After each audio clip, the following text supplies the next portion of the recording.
Tabii aslında baktığımda dünya çapına yani küresel çapta yabancı karşıtlığı dediğimiz bir olgu var. Ama bu Türkiye'de ilk göçmen dalgasını Suriyelilerle başlatacak olur. Daha önceki göçmen dalgalarını geçip bu yeni döneme bakacak olursak yani Suriye göçmenleri ilk geldiği vakit böyle bir toplumsal bir karşıtlık yoktu. Yani toplumsal düzeyde ve siyasal düzeyde bir destek süreci vardı. Çünkü bunlar gerçekten mağdur bir kesim olarak gözüküyordu ve aynı zamanda da şöyle bir olgu da vardı. Yani gelenlerin yaklaşık %75-80'i kadın ve çocuklardan oluşuyordu. Özellikle çocukların oranı çok daha yüksekti. Yani %50'den fazlası çocuklardan oluşmaktaydı. Dolayısıyla toplumumuz ve kurumlarımız bir şekilde bu göçmenlere sahip çıktı. Yani bunların hem kamplarda kalması hem de sınır bölgelerinde ihtiyaçların karşılanması noktasında çok el birliğiyle çok güzel bir insani çalışma yürüttüler. Tabii süreç uzayınca sürecin uzamasıyla birlikte aynı zamanda ekonomik alanda yaşanan sıkıntılar yani bu korona ve ondan önceki süreçte de gene ekonomik daralmalar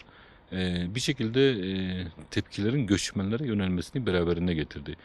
Aynı zamanda sayının çok yüksek olması yani baktığınız vakit birçok Avrupa ülkesinden yani küçük Avrupa Belçika'dır ve diğer ülke veya Arap ülkelerinde işte Kuveyt'idir, Bahreyn'idir, Katar'dır. Yani bunları Umman'ıdır. Bunları saydığımız vakit bu ülkenin nüfuslarından daha fazla bir nüfusun Türkiye'ye geldiğini görmektedir. Hatta bazı illerde Kilis gibi veya bazı ilçelerde Reyhanlı gibi burada yerel nüfustan daha fazla bir göçmen nüfusun olduğunu görmekteyiz. Dolayısıyla bu neye yol açtı? Bir karşıtlık, bir toplumsal gerginliği beraberine getirdi.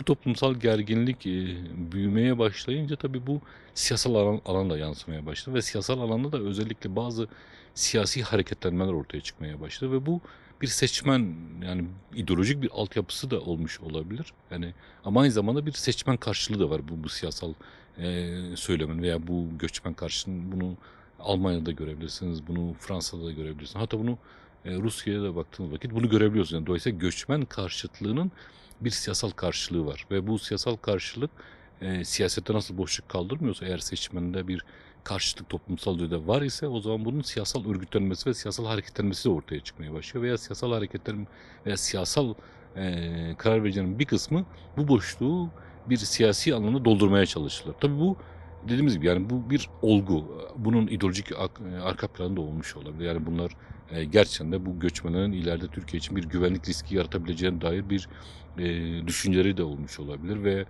aynı zamanda daha farklı unsurlardan kaynaklı bir şekilde bir göçmen karşılığı politikası içerisinde olmuş olabilir. Tabii bu olayın bir diğer tarafı. Bir diğer bakış açısına baktığımız vakit göçmenlerle ilgili geleceğe dönük bir planlama noktasında toplumsal düzeyde ve siyasal düzeyde bir şey var, bir boşluk var. Yani bunların ne olacak? Bunlar kalacak mı? Bunlar gidecek mi? Bunlar vatandaş mı olacaklar? Bunlar işte burada mı kalacaklar? Bu şehirlerde mi yaşayacaklar? Bu gibi ucu açık sorular ve belirsizlikler de toplumsal gerginliğin artmasına yol açtı. Tabii bunlar daha şiddetli nasıl gerçekleşiyor? İçe geçmenin yoğun olduğu mahallelerde, bölgelerde kısmi küçük sokak çatışmaları bir bakıyorsunuz toplumsal olaylara dönüşüyor. Veya işte ekonomik sıkıntılardan kaynaklı işsizlik oranları yani işsizlik arttığı takdirde bu işsizlik kesimlerin bir kısmı işte bunu göçmenlere bağlıyorlar. İşte hatta daha da ötesi siyasal aktörlerin bir kısmı işte bizim ekonomimizin bir şekilde işleyebilmesi için bu göçmenlere ihtiyaç var tarzında söylemler de bu işsiz kesimlerin çok daha ciddi bir şekilde demek ki o zaman biz işimizi bunlardan dolayı kaybettik. Öfkenin artmasına yol açıyor. Yani birçok nedeni var aslında baktığımız vakit göçmen karşıtlığının ve bu göçmen karşıtlığı trendi esasında geriye doğru gitmiyor, ileriye doğru gittiğini görmekteyiz. Yani özellikle Afganistan'da yaşanan sıkıntılar ve bu birdenbire böyle insanların hatta Afganistan meselesine fokuslanması işte Van'dan, Ağrı'dan işte sınırlardan insanların Türkiye'ye böyle gelmesi bunlarla ilgili medyaya yansıyan görüntüler insanlardaki tedirginliği daha da arttırdı. Yani 1-4 milyon işte Suriyeli'nin yanı sıra işte bir kaç milyon da Afgan mı bizim ülkemize gelecek ve dolayısıyla burada neye yol açtı? Toplumsal gerginliğin daha da genişlemesine yol açtı, daha da büyümesine yol açtı. Türkiye Afganistan'a sınır olan bir ülke değil. Dolayısıyla göç olgusunun bir kısmı aslında Türkiye ile İran arasındaki yapılacak görüşmelerle de kontrol altına alınır ki nasıl ki işte Suriye göçü sınır bölgesine geldi. Esasında Afgan göçü de temel iki ülkeye gidiyor yani.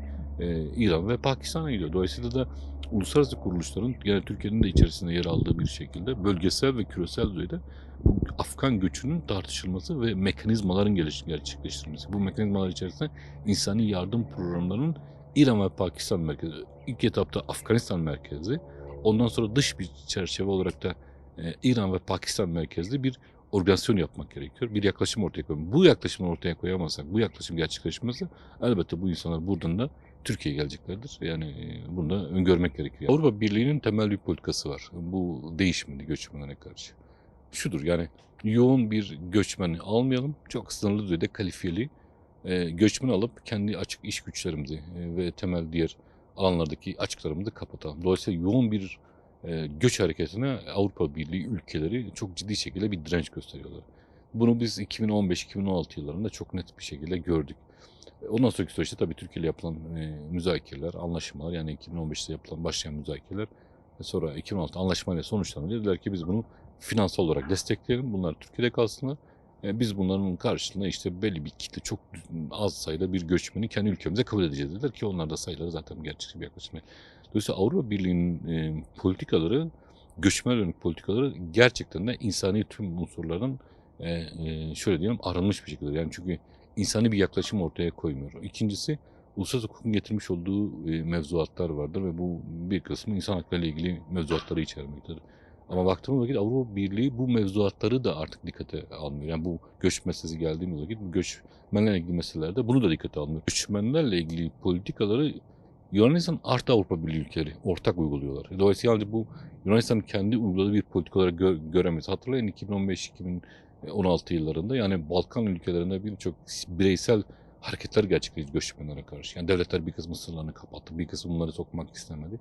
Ve dolayısıyla burada Yunanistan'ın politikalarını yalnızca Yunanistan olarak görmemek lazım. Yani Yunanistan'ın göçmen politikaları Avrupa'nın izlemiş olduğu genel göçmen politikasının bir parçası olarak tanımlamak lazım. Dolayısıyla buradan hareket ettiğimiz vakit gayri insani, gayri ahlaki ve tamamen insani değerlerden yani hiçbir şekilde tutulamayacak politikaların gerçekleşmesinin temel nedenlerinden bir tanesi Avrupa Birliği'nin kendi sınırları olarak tanımladığı, Avrupa Birliği sınırları olarak tanımladığı bölgeleri göçmen hareketini engellemeye çalışmasıdır ve buraya göçmenleri sokmak istemeyişinden kaynaklı bir şeydir.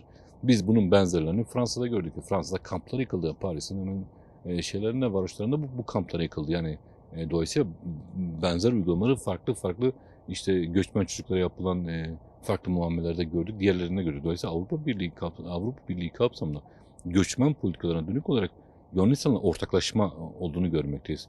Duvar örülmesi fikri dediğim gibi birçok ülke kendi sınırına duvar örer göçmen engellenmesi için.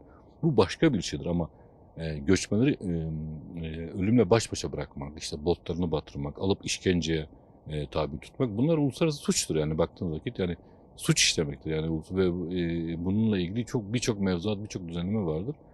Ancak bunların hiçbir tanesi maalesef şu anda uygulanmıyor. Yani bunlar hepsi rafa kaldırıldı ve dolayısıyla real olan bir durum var.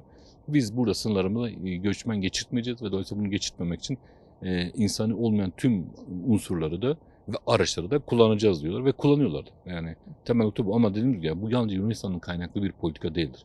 Bu Avrupa Birliği'nin izlemiş olduğu genel bir politikadır ve dolayısıyla Avrupa Birliği'nin izlediği genel bir politika olduğu için de Yunanistan bunun rahat bir şekilde Avrupa Birliği üyesi olarak uygulayabiliyor.